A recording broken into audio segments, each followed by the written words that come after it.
Hi everybody, welcome to the routine. I'm the Roarer, and welcome to Tuesday Poetry.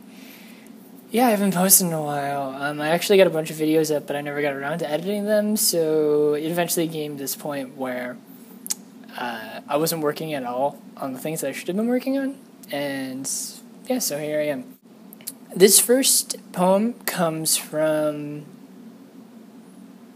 anger, sudden flashes of anger, sudden flashes of emotion, and like trying to capture what it's like when you're in those states. And it happened to me while I was driving on the highway. I commute to school, and it's like a really, really far drive. I actually have to take 2 different highways to get there, and some guy passed me. I just got irrationally angry for whatever reason. I know for a fact other people feel the same way.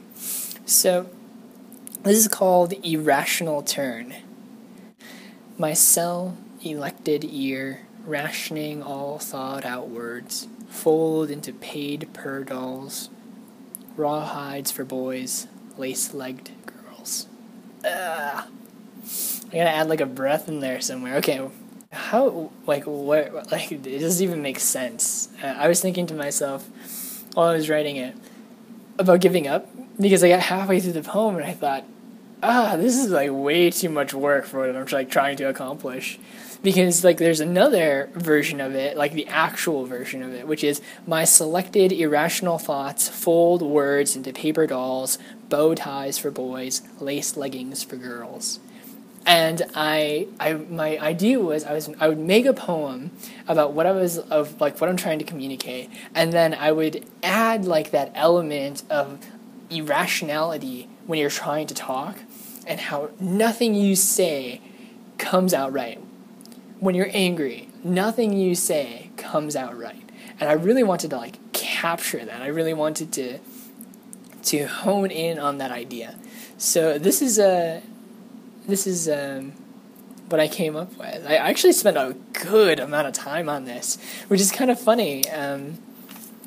Usually, I don't really like bang out poems, but when I'm working on things, it ends up flowing really well. So I guess that first poem, like the actual poem that I wrote before the irrationality was added to it, came a little bit easier. But trying to find like the right words to sound like the words in the other poem and still make sense, like just like the tiny thread of sense, was what I was trying to capture. I'm not sure exactly if it worked. I'm not exactly sure if I'm like happy with how it turned out. But yeah, I get distracted really easily. I have it like written all over this paper. It's like, man, it's too complicated, just give up. Give up. That's okay. I'm glad I finished it. I'm glad I did it. So we're doing world literature, and of course we're doing Gilgamesh first. It's always the first thing you do in world literature. And I've taken the class 4 times and failed every single time at different schools, so I would know. Yeah, Gilgamesh, always the first one. And I don't blame any of my professors for doing it, but I kind of wanted to talk about the idea of epics and how there aren't really any modern day epics. There are like 2 really particular ones that like stand out to me that I can immediately think of, though I know for a fact other people would never be able to. And that's Patterson by William Carlos Williams, and then I don't even remember what it's called, but C.S. Lewis did one, and oh, that's really bad. I should like know what I'm talking about. But C.S. Lewis did one, and I guess I should just mention, like, I'm not so much worried about like the fact that they're not being produced, but I'm worried more that people aren't attempting to write epics. And I was trying to figure out why that's the case. Why aren't people really going for, to be honest, like the pinnacle of poetry, really? I mean, at this point in the game, I mean, most people, when they think of poetry, think of like anthologies and chapbooks, but never like think about like, wow, you could have like an entire book that is just an epic poem. I don't know, there's so much glamour and glory in that. I would feel really compelled to do it. I mean, like, oh, I guess some people might, like, think about doing it after reading, like, Paradise Lost or something. Like, oh, yes, I could do this. I could write 9 books filled with poetry. All in, like, the exact same rhyme and verse and format. Oh, man, that would just be killer. I was thinking about it. Why don't we do this sort of thing anymore? Why aren't people compelled to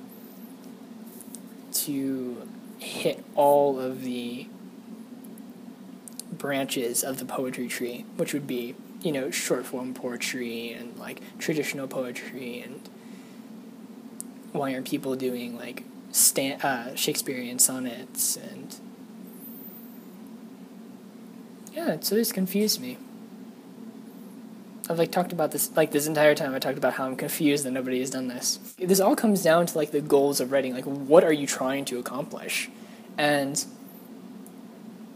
like what are you trying to do? Because if it's money, you shouldn't be in poetry. You shouldn't like be writing like poetry. Why would you do that? That's silly.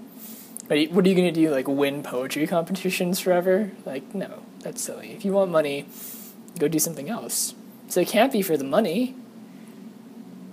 So you can't just be like, I'm just going to write 1 million chapbooks and sell chapbooks for the rest of my life. Or like bank on getting it anthologized. The main argument there would be, well, I mean, it just doesn't catch my interest, so I'm not going to do it. But I think that's a lame excuse, because why aren't there more people trying? So it comes, so I guess I'm going to talk a little bit about what my goals are. And my goals are pretty simple. I want to participate in a community, and I want to give back to the community. Whatever that community is. So if it's a community I built, like people start watching the routine weekly or daily, oh my god, and start trying to be part of a community and like having discussions and dialogues about the things I'm talking about, or having dialogues with me about these sort of things, I mean, that would be really cool. I mean, that in and of itself is a goal. Or if it's being part of a community of poetry or literature or art in general. Because, I mean, the routine and all the other projects that I do aren't just encompassed in poetry. I mean, I try to hit a lot of different things all at once. I mean, I guess from there, it should be, why aren't I writing an epic poem? Why aren't I trying to do something that meets the criteria of an epic poem? Epic poetry could really use a more modern flair. And I think identifying like the qualities of an epic poem and then transfusing that, or I guess compounding that with like our more modern ideas of what we can do with poetry, or more modern, I guess, techniques and open worldview of what we can do with epic poetry, would be really interesting. Would be really, really interesting. So on top of talking about like epic poetry and goals and being part of a community, I wanted to talk a little bit about communities in general. And I definitely don't think I'm ever going to subscribe to the idea of like, I write poetry, so I'm part of the poetry community, or I'm going to be a slam poet and I'm going to hang out with all the slam poets, because I don't think being part of like an exclusive group is really the mentality you should take when you're making art. Like, yeah, you could just like go live with like a writing community, or, you know, something like that, and just work on your art. Just work on your art. Make your baby. Comb its hair. Cut its hair.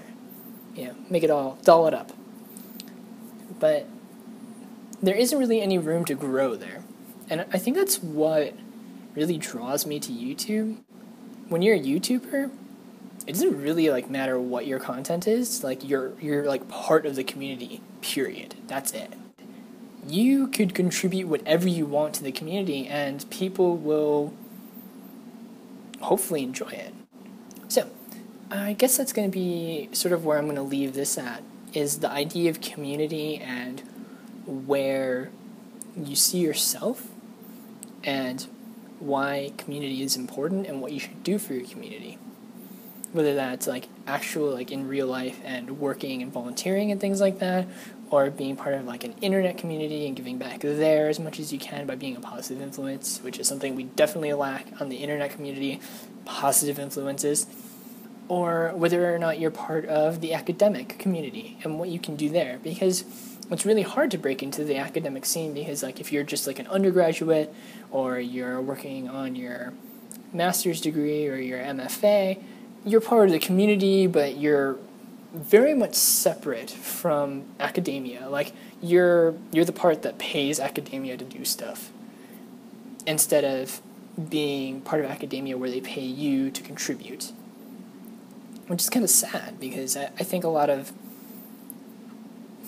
I shouldn't say I think a lot of, I think all of academia at this point is pretty dated and needs some revitalization, and revitalization comes from young people. Thank you for watching The Routine. Tune back in Wednesday for some fiction that I'll be writing, and I will see you guys next time. When asked, roar.